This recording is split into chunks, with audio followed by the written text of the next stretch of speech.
మూడు నాళ్ళ ముచ్చటేరా మిత్తి వెన్నంటి ఉంటే ఎరుగవేరా ఎంతలోనే మానవ అంత మారు పేలరా ఐశ్వర్య దాస్యంబు మానుకోర. హై హై మిత్తి వెనకేరా అంటే వడ్డీ. మృత్యువు మిత్తి అంటే మృత్యువు వెనకాలే ఉంది. నిత్యం సన్నిహితో మృత్యు కర్తవ్యం ధర్మసంగ. ఏడు రేపు లేస్తావా నువ్వు? గ్యారెంటీ ఉందా? ఏదో స్కెచ్ చేస్తుంటావు. నేను కూడా పడుకుంటానా ఇప్పుడు ఇంటికి పడుకుని ఏం లెక్కలేస్తాను?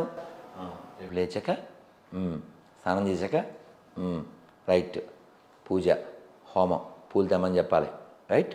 ఆ తర్వాత నైవేద్యాన్ని పండ్లు లేవు తెమ్మని చెప్పాలి. ఇలా ఆలోచిస్తూ పడుకుంటాను. రేపు ఏం చేయాలని ఆలోచిస్తూ. అంటే ఎవరి గురించి ఈ పనులు ఏమన్నీ? ఈ పండ్లు పూలు హోమం దేనికి సంబంధించింది? అయినా సరే మనం ఉంటామనే గ్యారెంటీ ఉండదు. ఉంటే ఆ పని చేస్తావు, లేకపోతే ఆలోచనతో పోతావు. మంచిదేగా, ఇంక సొంతం ఏమి లేదు కదా నాన్న. కానీ అంత ఆవేదనని ఒక మనిషి ఎలా ఇప్పుడు ఆ జీర్ణించుకోగలడు? తల్లికి ఆవేదన దేనికి? బంధం వలన కదా నాన్న. బంధం ఎవరితో ఉండాలి? మనకి ఎప్పుడు ఉండే వాళ్ళతో ఉండాలి. మనం ఇదంతా ఉంటుంది అనుకుంటాం. అందుకని ఒక్క మొక్కలో ఉపనిషత్తు చెప్పింది. ఏం చెప్పింది? యదృశ్యం తన్నశ్యం. ఏంటి? కనబడుతుంది కనబడదు, కనబడుతుంది కానీ కనబడదు. మనం చెప్పాను కదా, రైల్లో తల్లి బోరుని ఏడుస్తుంది. మా అమ్మ కూడా అలాగే ఏడిచింది, కానీ మా అమ్మ లేదు. ఇప్పుడు వెళ్ళిపోయింది, కాలం తీసుకుపోయింది. మా అమ్మ అలా బోరుని ఏడిచింది. మా నాన్న వెళ్ళిపోతే పంపించారా మీ నాన్నని అంది.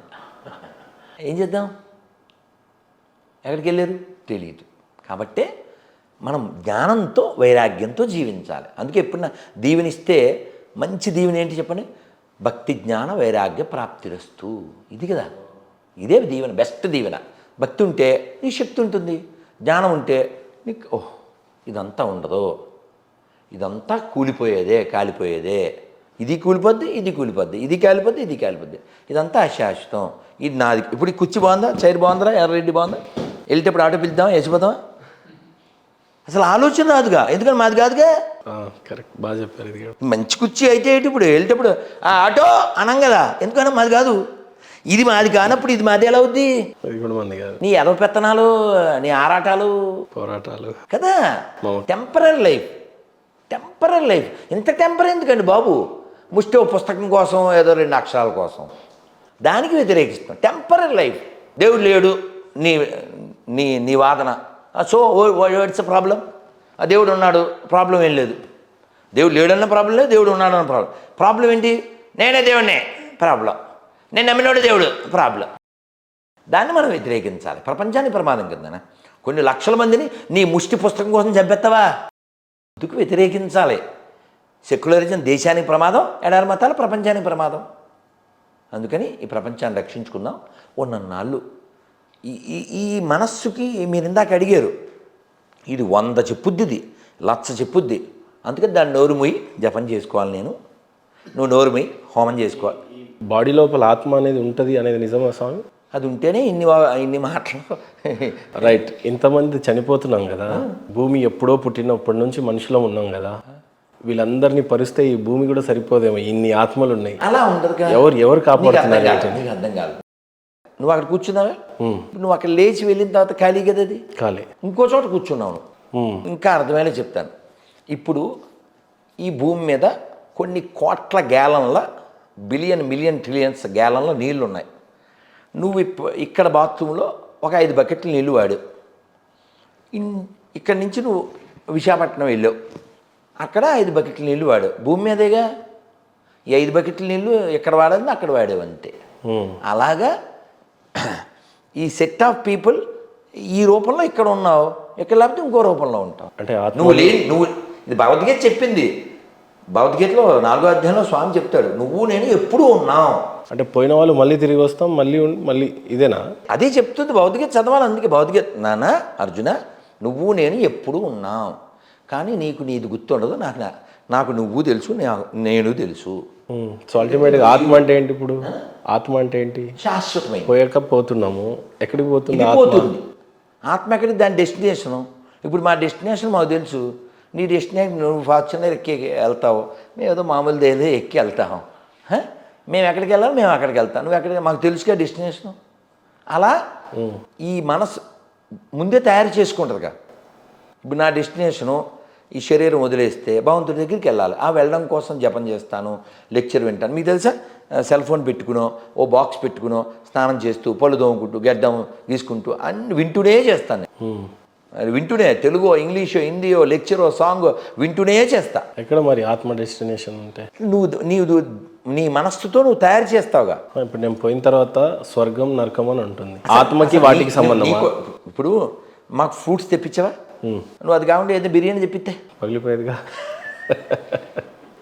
అంటే నువ్వు నా గురించి ఆలోచించి స్వామీజీకి మనం ఏం చేయగలం, ఫ్రూట్స్ ఒకటి తింటాడు ఈయన అని బుర్ర వాడేవు కదా. అలా నీ వైపు నువ్వు కూడా వాడతావుగా. నా కుటుంబం నాతో రాదు, నా స్టూడియో నాతో రాదు, ఆయ్ బ్రో అన్నోడు రాదు, రాదు బేబీ అన్నోళ్ళు రారు, బేబీ రాదు, బాడీయే రాదు. నీ ఒళ్ళే రానప్పుడు నీ సెల్లో, నీ ఇల్లు, నీ ఏమొస్తే ఏమి రావుగా. ఏవి రానప్పుడు ఏది వస్తుంది, అది మూట కట్టుకో. ఇది భగవద్గీత, భాగవతం, పురాణం చెబుతుంది. ఏమొస్తుంది? నువ్వు చేసిన మంచి పని వస్తుంది, నువ్వు చేసిన దానం వస్తుంది, నువ్వు చేసిన పుణ్యం వస్తుంది. అంటే ఆత్మరూపంలో ఉన్నప్పుడు వస్తాయి ఇవన్నీ. ఇప్పుడు నువ్వు ఎక్కడి నుంచి వెళ్తావుగా, ఇక్కడి నుంచి ఎక్కడికో వెళ్తావు. అవి వెళ్ళినప్పుడు ఆ వాటి ద్వారా ఇప్పుడు ఏమంటే ఏటీఎం కార్డు ఉందిగా, మరి డబ్బులు ఉండాలిగా, కార్డు ఉంటే సరిపోదుగా. ఆ డబ్బులే ఇవి, ఆ డబ్బులు ఇవే, అవి సంపాదించాలి. దీంతోనే సంపాదించగలవు, దీంతోనే పుణ్యం అనే ధనం సంపాదించగలవు, దీంతోనే తపస్సు అనే ధనం సంపాదించగలవు. ఎక్కడ క్యాలిక్యులేట్ అయితే ఇవన్నీ ఎక్కడ క్యాలిక్యులేట్ చేస్తారు? పోయాక నువ్వు ఇక్కడి నుంచి వెళ్ళి ఇంకో చోటకి వెళ్తావుగా, అక్కడ మనకు కూడా స్వర్గం నరకం అనేది ఉందా? ఆత్మకు ఉంటుందా అది? ఆత్మకి ఏముండదు, ఆత్మ ఎబో కదా, ఆత్మ వీటికి ఎబో కదా. అంటే ఇప్పుడు మనం చనిపోయిన తర్వాత కదా స్వర్గమో నరకమో ఉంటుంది అని డెస్టినేషన్. ఎక్కడికి వెళ్తాం మనం? ఇక్కడ ఈ సోల్ వెళ్ళిన తర్వాత అక్కడ ఓ బాడీ ఇస్తారు పైన. ఇప్పుడు నీకు సరదాగా చెప్తాను, ఇది దిక్కుమాల దేహం, అది దివ్యదేహం. అయితే స్వర్గంలో ఉండేది టెంపరీ బాడీ, కానీ సుఖం పొందడానికి మాత్రమే. ఉదాహరణకి మీరు ఏదన్నా ఓ చోటకి వెళ్ళారు, డబ్బులు పే చేసి, ఎంతసేపు ఉదాహరణకి ఒక రూమ్ తీసుకున్నారండి ఎక్కడో, ఒక రాత్రికి 1 డే లేకపోతే 12 hours ఏదో ఉంటుంది కదా. అది అయిపోయిన తర్వాత ఆ బాబు వెకేట్, అలా క్షీణే పుణ్యం మత్యలోకం విశంతి. మీరు గమనిస్తున్నారా? ఏం చెప్పినా నేను రెఫరెన్స్ చెప్తాను, గమనించారా? పోయాక కూడా శాశ్వతం ఉండదు అక్కడ కూడా లైఫ్. అందుకని పుణ్యం చేసి స్వర్గాన్ని కోరుకోవద్దు అని చెప్తుంది. పురాణాలు 18 కదా, అందులో 6 సత్వగుణ ప్రధానం, 6 రజోగుణ ప్రధానం, 6 తమోగుణ ప్రధానం. అందుకని భాగవతం పురాణం అమలం, స్పాట్లెస్ పురాణం అంటారు. అందుకే భాగవతాన్ని చదివి దాన్ని ఫాలో అయిపోయి ధ్రువుడి లాంటి లోకానికి వెళ్ళాలి. ఆ లోకం నాది, మీరు రండి అని చెప్తున్నాడు కృష్ణుడు. అక్కడ ఎలా ఉంటుంది?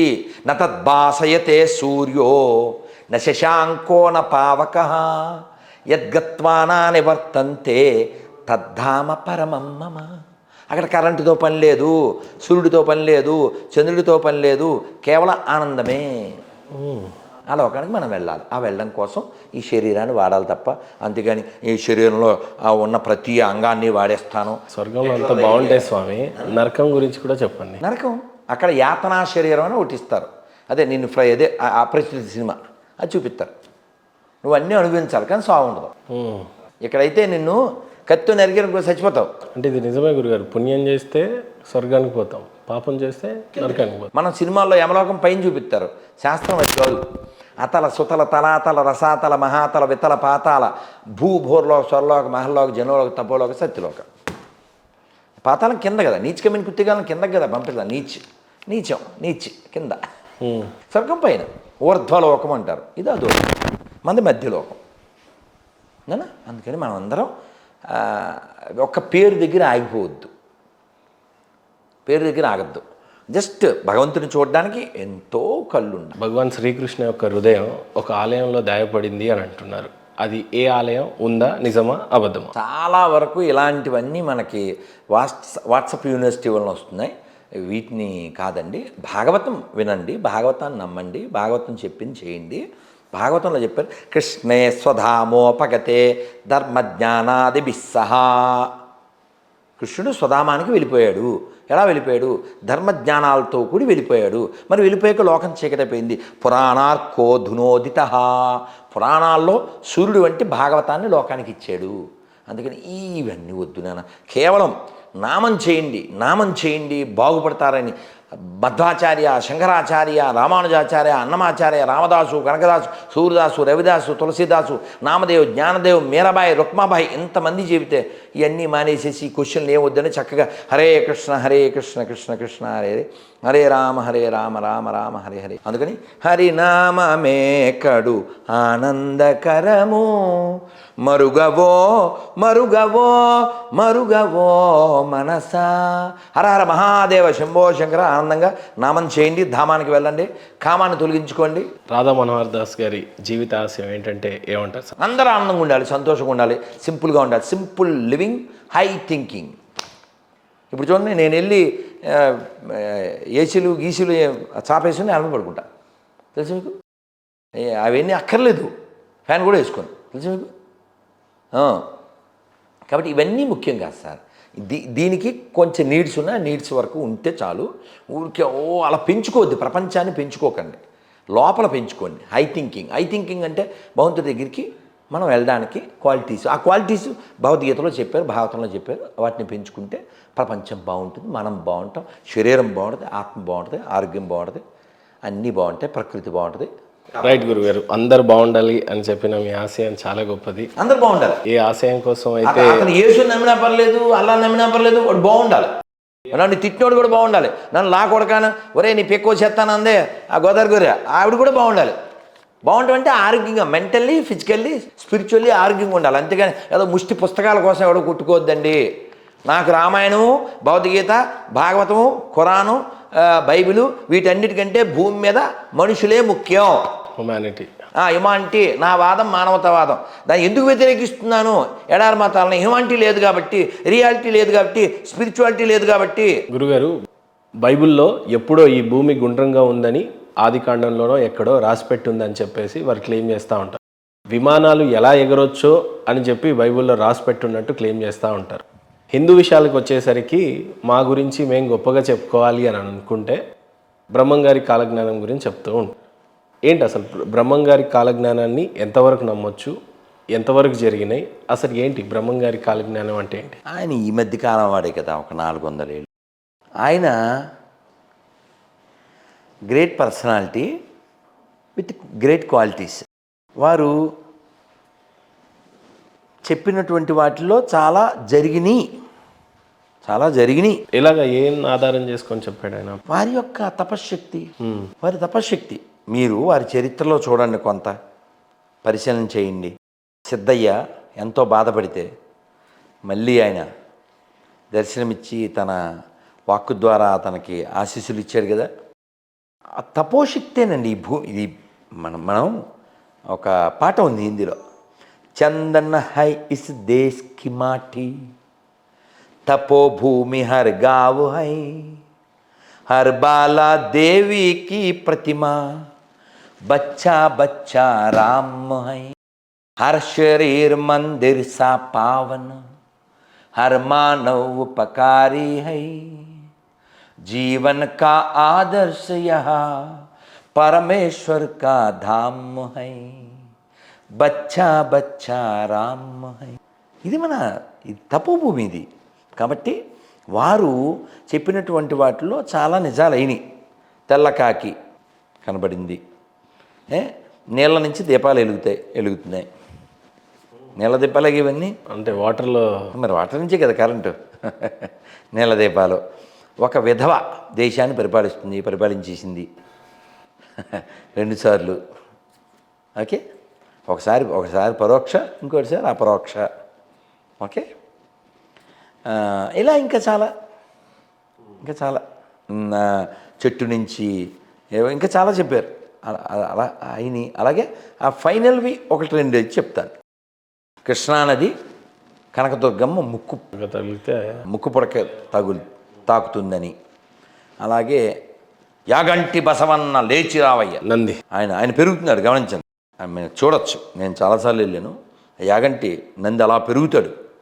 మామూలు స్తంభంకి మధ్యలో ఉంటాడు, కానీ అలా స్తంభానికి తాకేస్తాడు, స్తంభం అలా అయిపోతుంది. సో వారి కాలజ్ఞానం ఇప్పటికీ ఉన్నాయి. జరుగుతున్నాయి.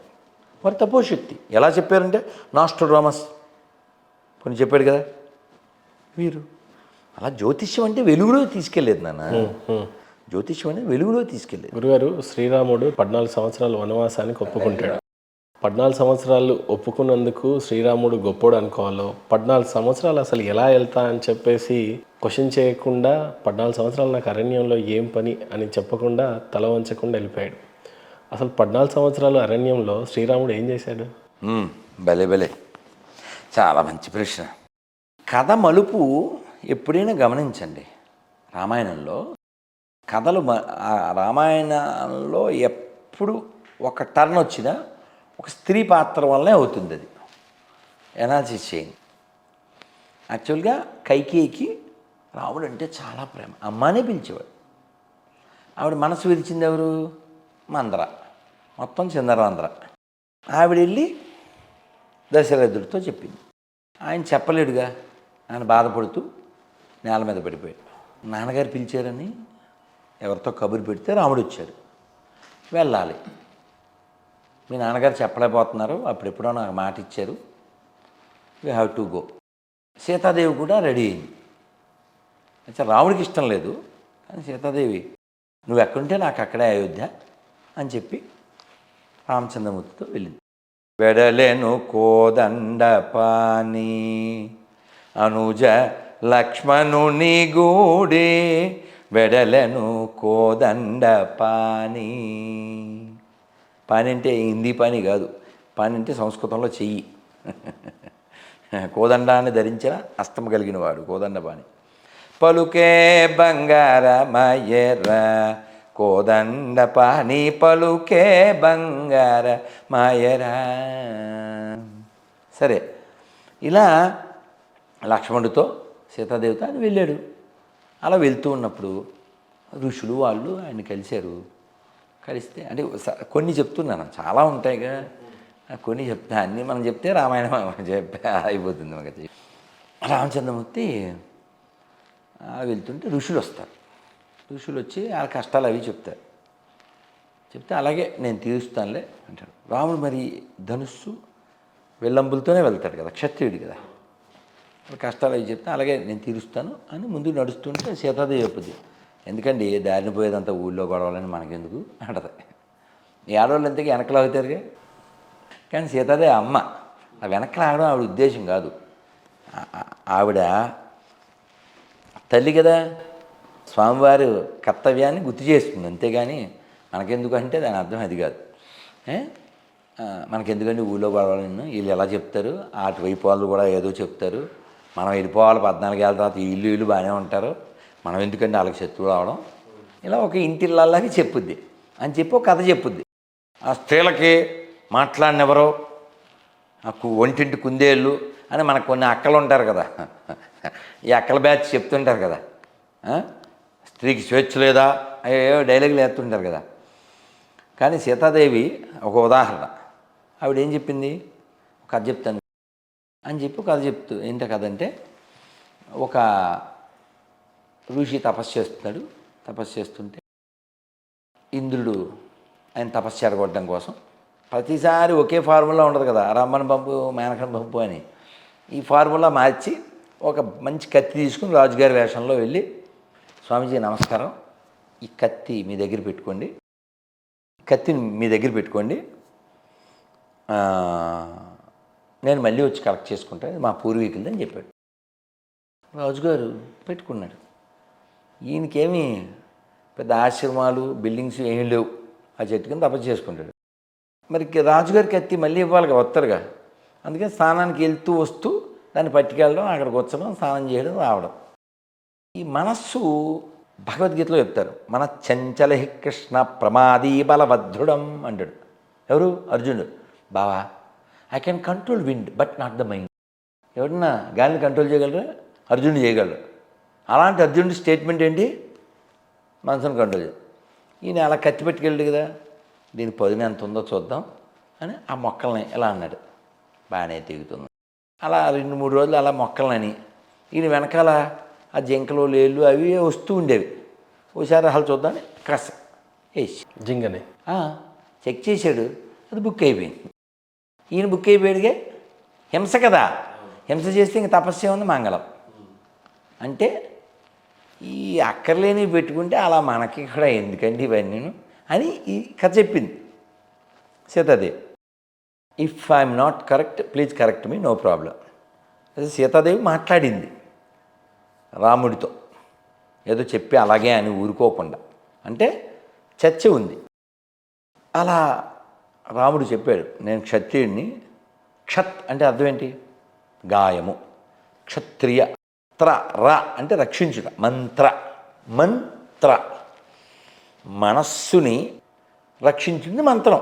మననాత్ర అయితే ఇది మంత్ర. క్షత్రియ గాయం తగలకుండా, భుజం లాంటి వాడు కదా క్షత్రియ, నేను రక్షించడం నా బాధ్యత అది. అందుకని ఆ మునికి ఏదో అయింది ఇంకోటి అని కాదు, వీళ్ళందరూ రక్షించాలి, వాళ్ళు నన్ను శరణ వేడారు. రాముడికి ఒక ప్రతిజ్ఞ ఉంది తెలుసా. విభీషణుడు వచ్చినప్పుడు అందరూ సలహా చెప్తారు, ఒక్క హనుమంతుడు తప్ప. వద్దండి వాడు ఎగస్పార్టీ వాడు, వాడికి వద్దొద్దు అంటారు. అంటే రాముడుతో హనుమంతుడు అంటాడు, స్వామి నేను చూశాను, చాలా గొప్ప క్యారెక్టర్ ఆయన, నన్ను చంపేయమని చెప్పి రావణాసుడు చెప్పాడు, కానీ దూతను చంపుట పాడి కాదని, కాబట్టి ఏదైనా శిక్ష వేయమన్నారు. కోతులకి వాలము, వాలం అంటే తోక, అది ప్రీతికరమైంది కాబట్టి దాన్ని తగలబెట్టమన్నారు. తర్వాత మనం తగలెట్టేసామనుకోండి. సో వారికి భక్తి నిజాయితీ ఉంది అని హనుమంతుడు చెప్తాడు. రాముడు ఒక ప్రతిజ్ఞ ఉంది. ఆ ప్రతిజ్ఞ ఏంటంటే, ఎవరైనా నన్ను శరణ వేడితే నేను రక్షించి తీరుతా, ఇది నా ప్రతిజ్ఞ. నేను సీతనైనా వదిలేస్తా, నేను లక్ష్మణునైనా వదిలేస్తా, ధర్మాన్ని విడిచిపెట్ట. ఇది రాముడు.